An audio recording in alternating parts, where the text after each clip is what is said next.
So at Zoom, we did 3 months to 6 month comp plans. We kind of transitioned more to 6 month comp plans. So we did have the ability to make some changes if need be. Because we were on a more frequent comp structure, it gave us that flexibility. Now we're in more of a stable environment.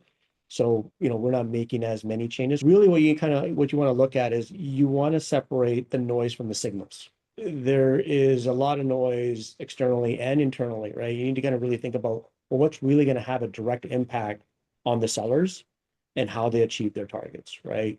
So even with the frequency and the plan structure, you don't want to get into a situation where you're making changes just because of the noise. You need to be able to kind of make sure you've got all your data points in place, right? So that you can then say, oh, okay, well, yeah, this signal is very strong. We do need to take some directive action here versus like, we might want to do a wait and see situation in some of these instances as well. To the point of noise versus signal, setting the expectations is really key because the reality is that not everybody's going to achieve their quota.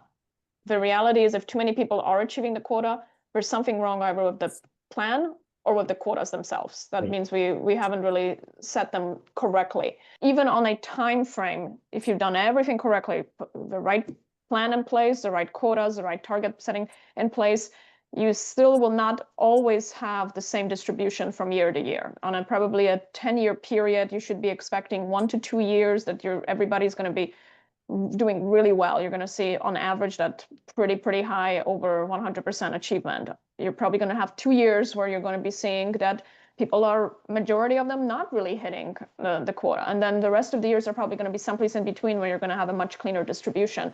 So that type of expectation setting that not everybody is going to be doing well, and even collectively, we're not always going to be doing well, is important because that tells you whether you should really be going down the direction of making any adjustments to your quotas mid-year or changing really any type of philosophies or approaches in general.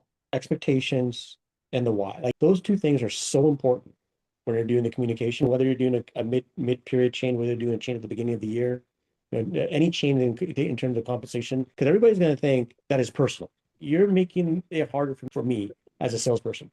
But at the end of the day, really, it's not about you, it's about the business. Reiterating why we're doing it, setting the right expectations, and being very, very clear around how they can still earn money. It might not be the same amount that they earned last year, but they still have the ability to earn as long as they're producing. As long as your philosophy, your number one philosophy is pay for performance, then the why and setting the expectations becomes easier.